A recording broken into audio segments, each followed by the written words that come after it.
All right, we're talking about Maison Crivelli today, and most importantly, their collection of extracts that they have launched.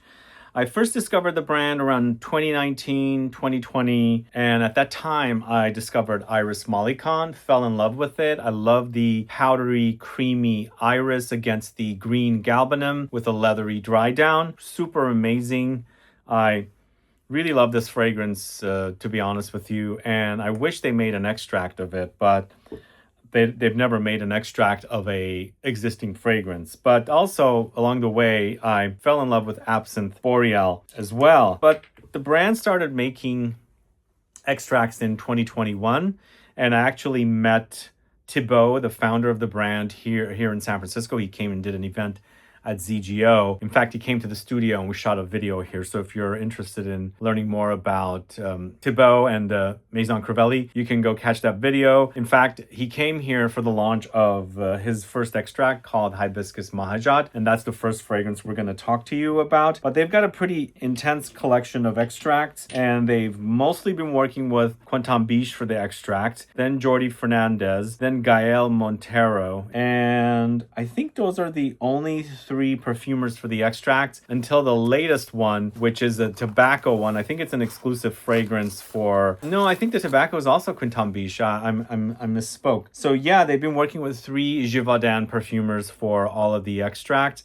And basically, they're no longer releasing fragrances in the original collection anymore. I think they've moved on to mostly the extracts.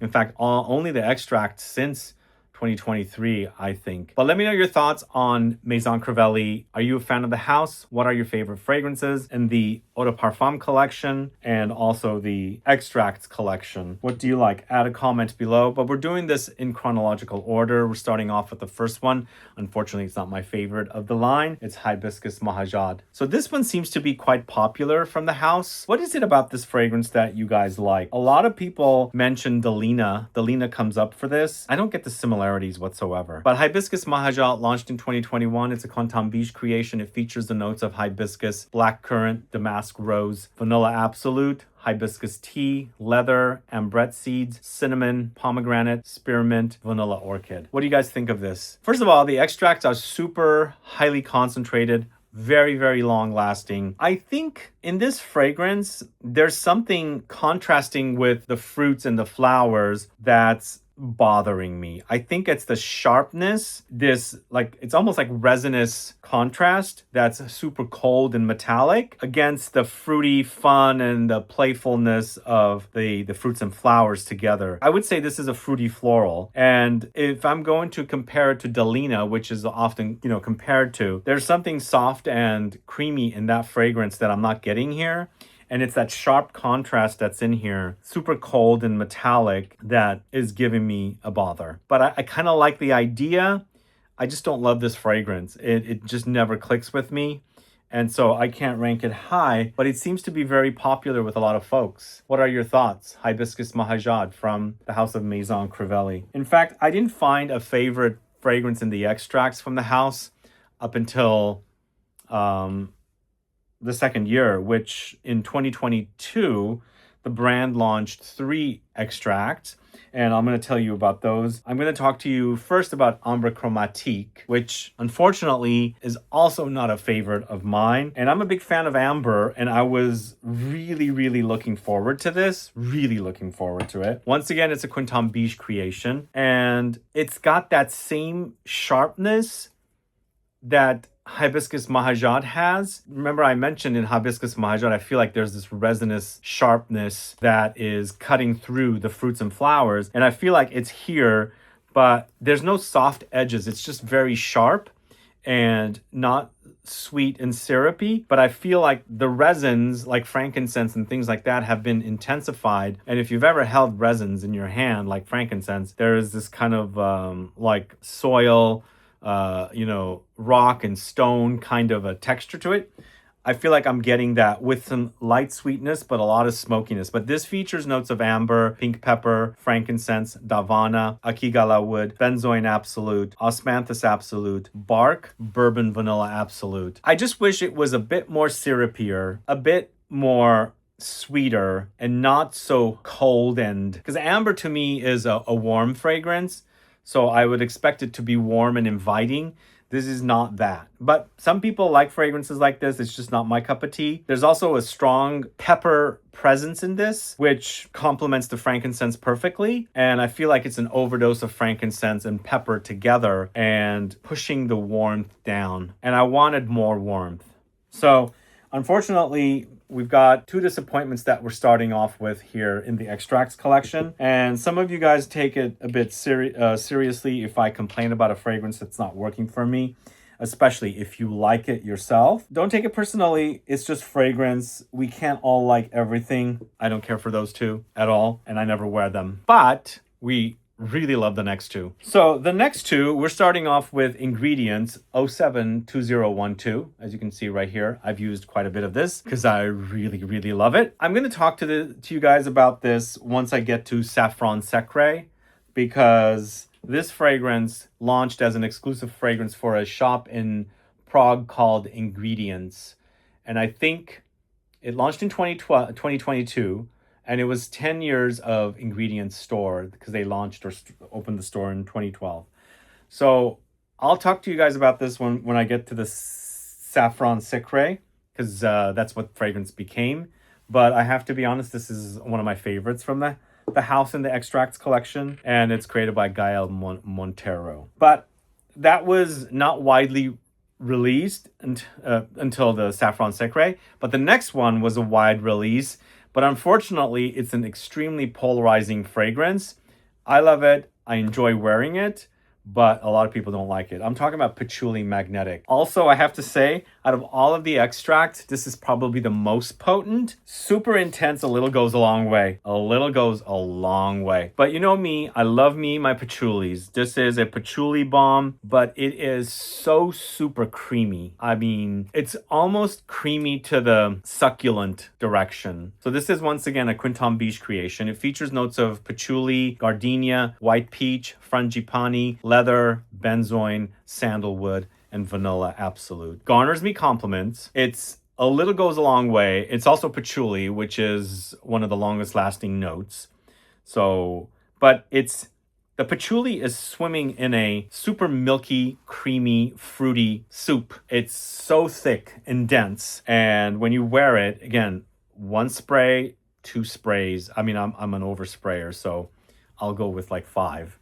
But I think if you're a bit sensitive, this is probably 1 or 2 sprays for you. But I mean, the patchouli kind of becomes creamy milky, but it doesn't go into the chocolatey direction as much as I like, but it's just overdosed. It's super intensified, earthy patchouli and very creamy notes. And I think the creaminess is created by the gardenia and the frangipani that's in here. When you smell this, it's super humid, and I think it's a tropical experience because, I mean, I don't know, because Thibaut, the founder of the brand, has stories behind all of these fragrances.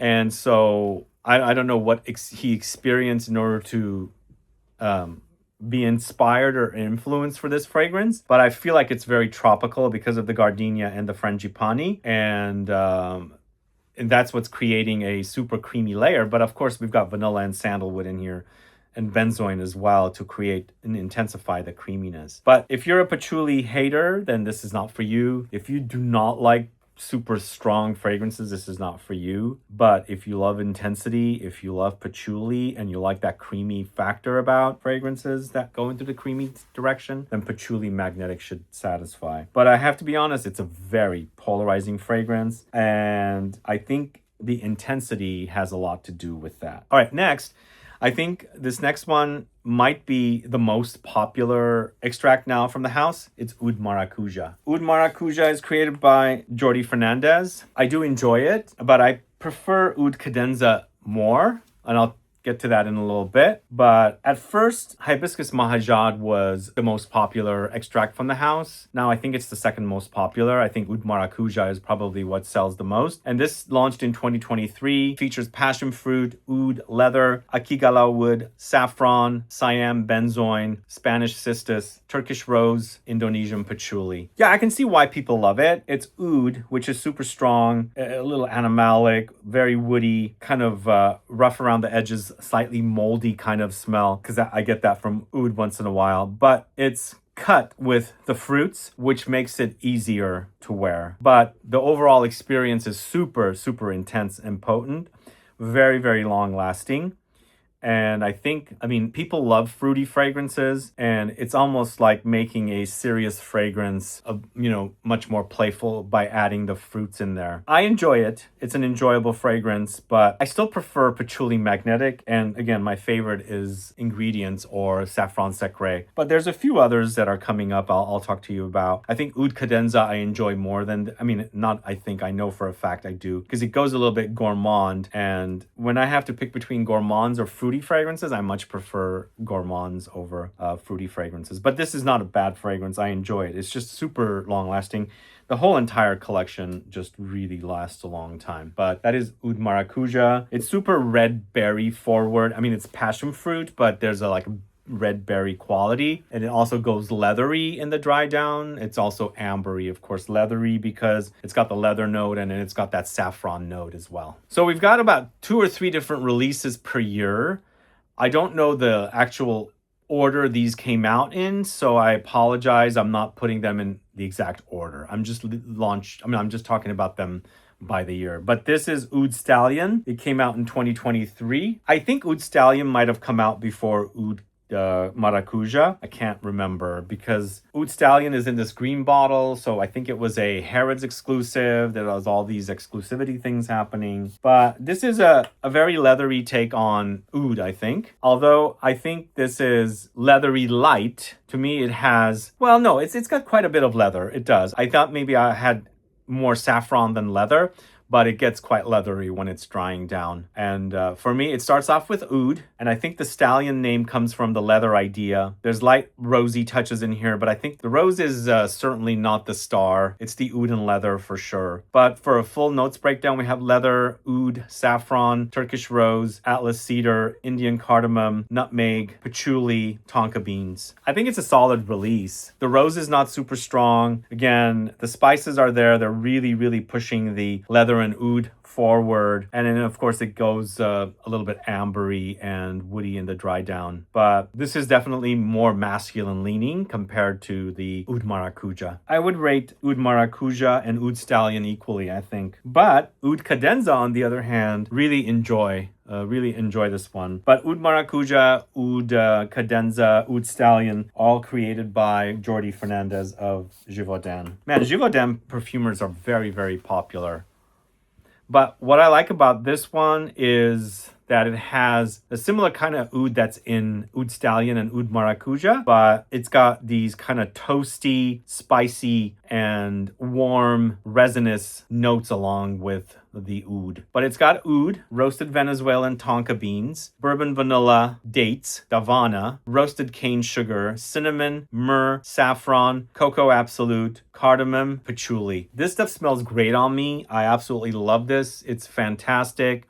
I wouldn't say this is super duper gourmand, but there's warm spices, kind of gourmandesque, gourmand light ingredients in there. Together, it's a little bit fruity from the dates, but I associate dates with a bit more of an ambery effect, but really delicious offering. It makes you want to wear oud when you have fragrances like this, because I myself am quite bored of oud, and for me to have something this complex with a lot going on in it, and the oud is there and playing along with all these great notes, I think the fragrance is quite nice. So that's Oud Cadenza, launched in 2024. All right, next up we've got Cuir Infrarouge, a 2024 launch. So this is another Jordi Fernandez creation. Yeah, Jordi Fernandez, next to Quinton Biche, is the most popular perfumer nowadays. What is it with Givaudan and these perfumers. So this is a leather fruity combo, and it's a good thing it doesn't smell like Tuscan leather, but the idea is still there. It's a very similar idea. You've got a lot of leather here and a lot of raspberry with oud thrown in. And Tuscan leather, I don't think has oud in the mix, but